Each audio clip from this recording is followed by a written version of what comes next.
Hi, my name is Tamari. I am from Fiji. I am a member of the Gibbon policy team to COP16. I will be following the COP16 agenda item 8, which is on the progress on the preparation of targets and updating of the national biodiversity strategies and action plans by parties in line with the Commune Montreal, a global biodiversity framework.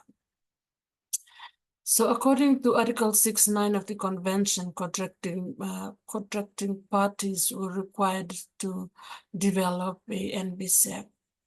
So what is an NBSAP? It is a principal or is the principal instrument for implementation of the convention at the national level. It integrates biodiversity conservation and sustainable use of biodiversity into national decision-making processes and policy frameworks.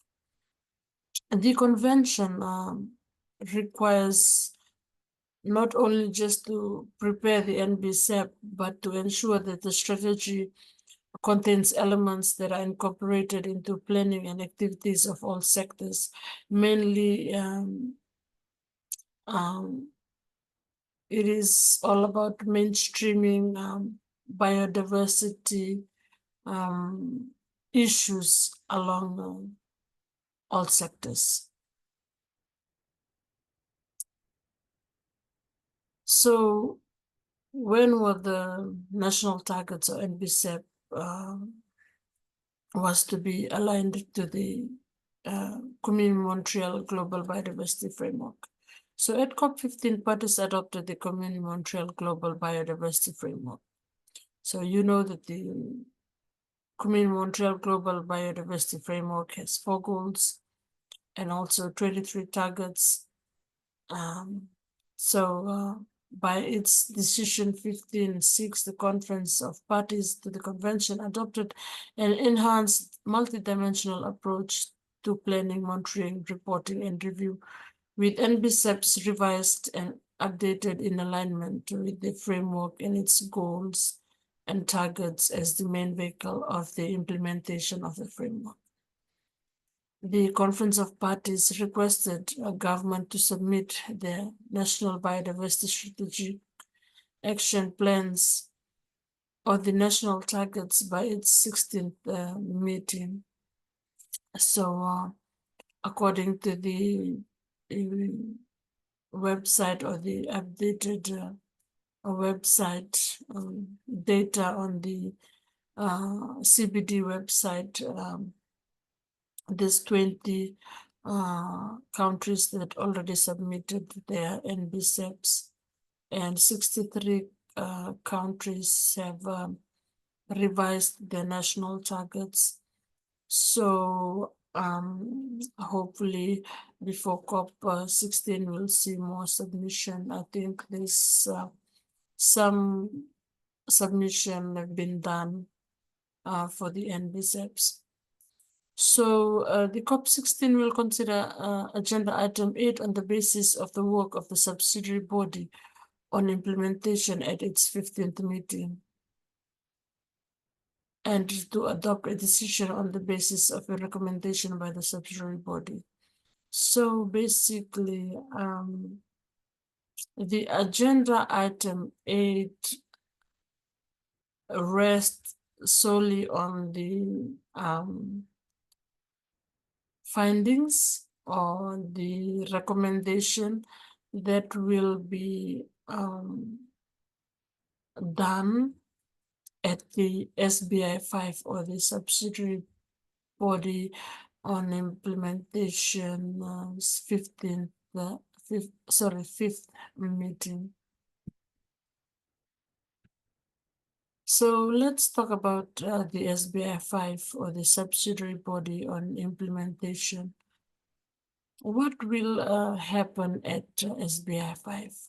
So the SBI 5, there's a second agenda of the SBI 5 is on the review of implementation of the Commune Montreal Global Biodiversity Framework, including means of implementation.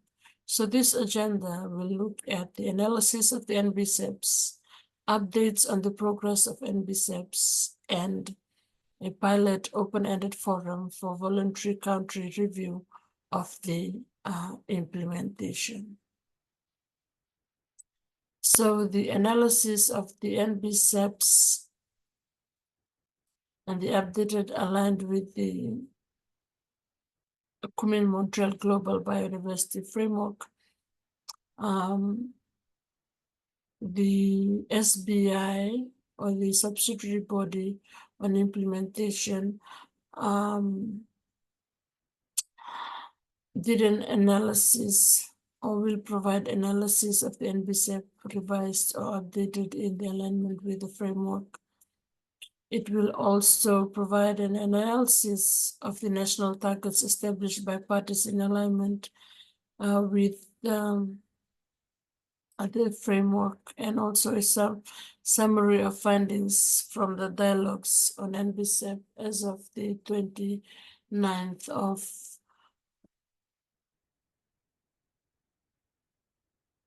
August 2024.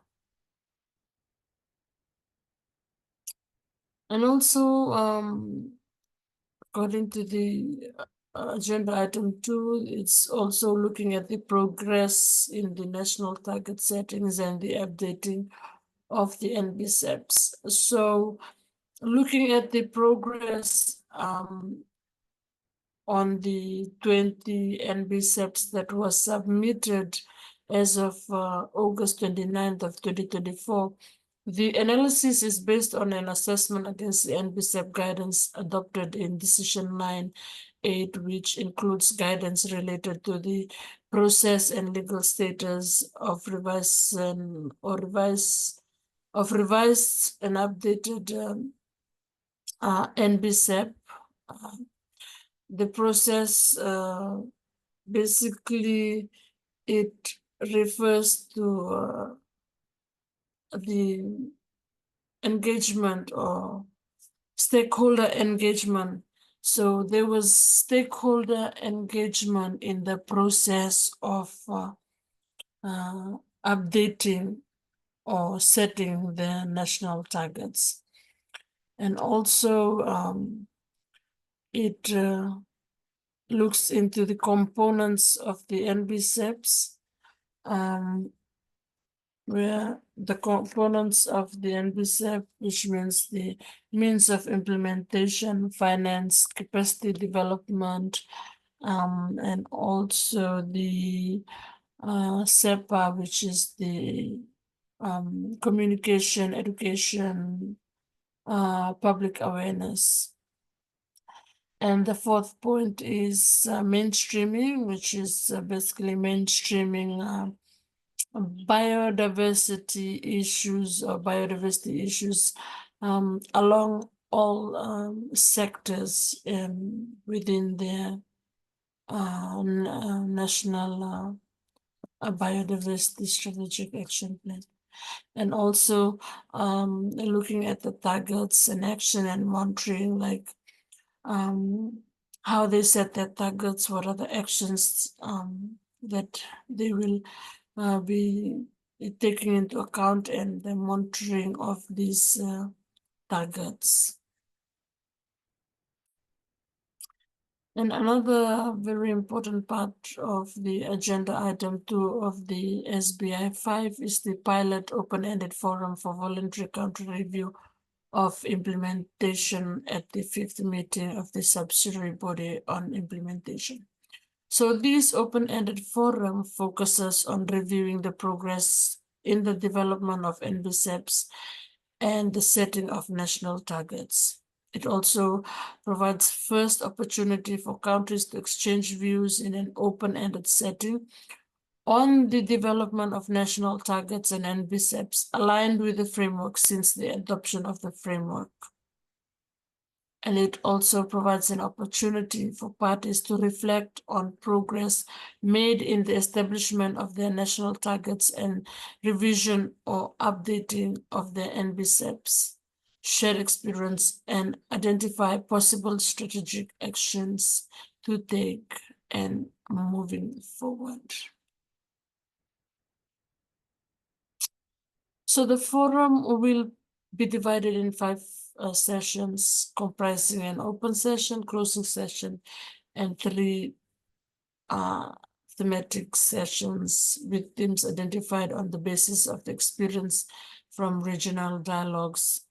Parties are expected to exchange information in progress made and share their experience on the implementation of the whole of government and whole of society approach and the integration of protocols, the protocols and other multilateral environmental agreements, international biodiversity strategies and action plans.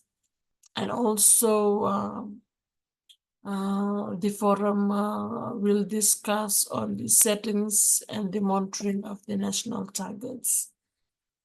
And lastly, the third thematic session is on means of implementation, including national biodiversity, finance planning and national capacity building and development planning. This is where there will be panels for discussion on these 3 thematic areas. And for youths, they will be part of the means of implementation, or how youths have been part of implementing the NBSAPs. So from the SBI 5, the recommendation from SBI 5 will be considered for the COP16 agenda item 8 negotiations. So what is the relevance of agenda item 8 to youth? So I just wanted to highlight this COP Session 15.6, paragraph 23C encourages parties to enable full and effective participation and engagement of women, indigenous people, and local communities, youth, civil society organization in all levels of the National Biodiversity Strategy and action plans, development and implementation, and also on national reporting, national reports. So from this agenda item 8, we can actually gauge or find out the quality of youth engagement in the NBSAP process. Was there meaningful youth participation in the NBSAP? Were the youth priorities and relevant indicators included in the NBSAPs? And also considering the intergenerational equity and target 22 at the national level. So with agenda item 8, we can actually see where we are, or how we are involved as young people or as youths. So this will be an interesting agenda item because all the COP decisions are encouraging parties to enable full and effective participation of young people, of youth, indigenous people, and local communities. So after the SBI 5, we will know how the countries have been engaging the youths in the NBSA processes, or how their participation was meaningful. In other words, were their contribution to the NBSAP included into the content of the NBSAP? And also considering the intergenerational equity and target 22, which basically is the participation of youths and women in the implementation of the framework. So, yes, agenda item 8 is interesting. I'm looking forward to attending the COP 16 and the SBI 5 to learn more about the progress and also the updates on the NBSAPs around the world.